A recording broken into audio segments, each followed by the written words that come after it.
ओम श्री साईनाथाय नमः। श्री साई चरित्र दर्शन अध्याय 2। कथा प्रयोजन। इस ग्रंथ के लेखन का प्रयोजन हेमाड पंत ने इस अध्याय में लिखा है। श्री हरि साधु संत या किसी पर भी अपनी कृपा का हाथ रखकर स्वयं का चरित्र स्वयं ही लिखवा लेते हैं।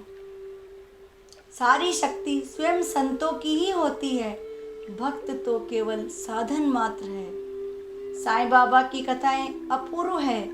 वे संसार से दुखी व्यक्ति को शांति प्रदान करने वाली है, अंतःकरण को स्थिरता प्रदान करती है। इसी भावना से प्रेरित होकर हेमाड पंत के मन में कथाओं को संग्रहित करने एवं कथा रूपी फूलों की माला गूंथने की इच्छा जागृत हुई। सिर्फ इस कार्य हेतु बाबा की अनुमति लेना आवश्यक था। हेमाड पंत ने अपनी इच्छा श्री माधवराव देशपांडे से कही।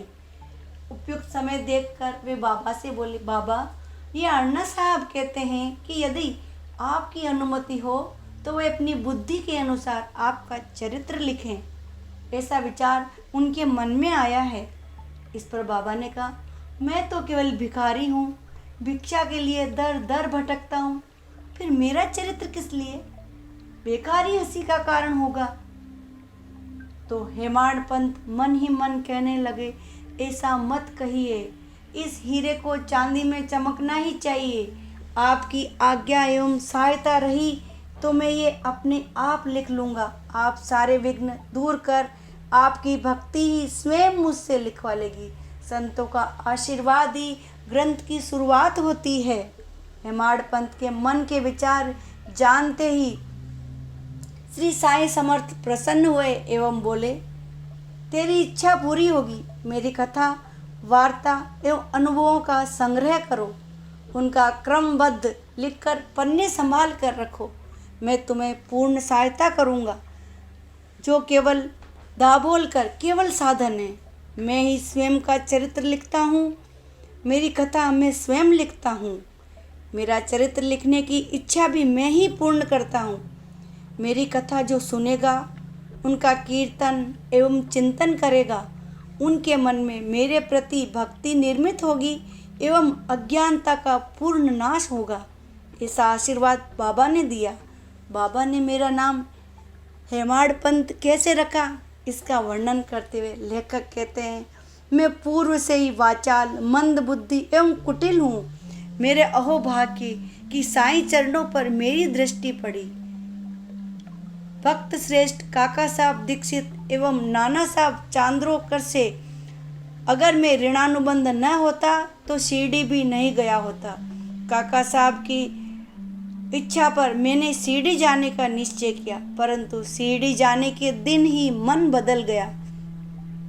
मेरे एक खास मित्र पर गुरु की कृपा होते हुए भी जब वे लोनावाला गया हुआ था, उसका बेटा मौत के मुख में समा गया। उस मित्र ने मरणासन पुत्र के पास अपने गुरु को बैठा रखा था। सारे मानवीय उपाय किए, देवीय धागे डोरे भी बंधवाए, परंतु दुर्दिन टल नहीं सका। वे अपना एकमात्र पुत्र भी बचा नहीं पाया। इसलिए लेखक का साईं दर्शन का उत्साह फीका पड़ गया। नाना साहब चांदोरकर प्रांत अधिकारी थे एवं अपने वसई के दौरे के दौरान ठाणे से दादर जाकर थोड़ा रुके। वसई की गाड़ी आने में 1 घंटा देर थी। तब वे बांद्रा तक जाने वाली गाड़ी में बैठे एवं वहां पहुंचने पर संदेश भेजा, साईं बाबा के दर्शन के लिए कब निकलोगे? शिरडी जाने में कैसा आलस? ऐसा प्रश्न करते ही मैंने अपने विचार खुले मन से उनके सामने रख दिए।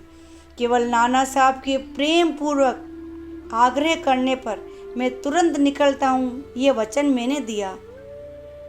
सामान इकट्ठा करके जाने के लिए निकला एवं सुबह 10 बजे वहाँ पहुँच गया। टांगे से उतरते ही तात्या साहब नूलकर नामक साईं भक्त से मेरी भेंट हो गई। उन्होंने कहा, चलो बाबा के दर्शन कर लो। बाबा भक्त मंडली के साथ बाड़े के कोने तक आ गए हैं, धूलि वंदन करने चलो। हम तुरंत ही निकले, धूल में ही साष्टांग नमन किया। साईं के दर्शन पाकर मैं धन्य हो गया। पहले दिन आते ही बाला साहब भट्ट से मेरा वाद विवाद शुरू हो गया। गुरु क्यों चाहिए, ये विवाद खत्म नहीं हुआ। आगे जाकर जब हम भक्त मंडली के साथ मस्जिद पहुंचे तब बाबा ने काका साहब दीक्षित से क्या पूछा वो सुनिए। ये हेमाड पंत क्या कह रहे थे? मुझे बड़ा आश्चर्य हुआ। मैं सन्न रह गया एवं लज्जा से मेरी गर्दन झुक गई। पहली ही भेंट में मुझसे असभ्य आचरण हुआ एवं बाबा ने मुझे हेमाड पंत नाम दिया। सुबह का वाद विवाद ही इसका कारण होगा। देवगिरी के यादव राजा, वहीं दौलताबाद के जाधव, जिन्होंने 13वीं शताब्दी में महाराष्ट्र का गौरव बढ़ाया था, इसी घराने में महादेव नाम के राजा हुए। उनका पूर्ण कीर्तिमान भतीजा भी विख्यात हुआ। इन दोनों राजाओं के एक बहुगुण संपन्न सर्वलक्षणी मंत्री था जिसका नाम हेमाद्रि था। हेमाद्रि ने नियमों का पालन करते हुए व्यवहार की आचार संहिता का निर्माण किया था।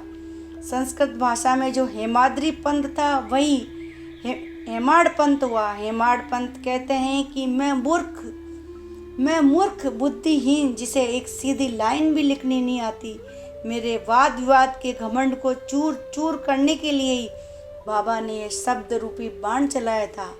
आधी हल्दी से पीले हो जाने की योग्यता की तरह ही बड़ करने वाले मेरे जैसे व्यक्ति की आंखों में समय पर ज्ञान का काजल डालकर बाबा ने मेरी आंखें खोल दी।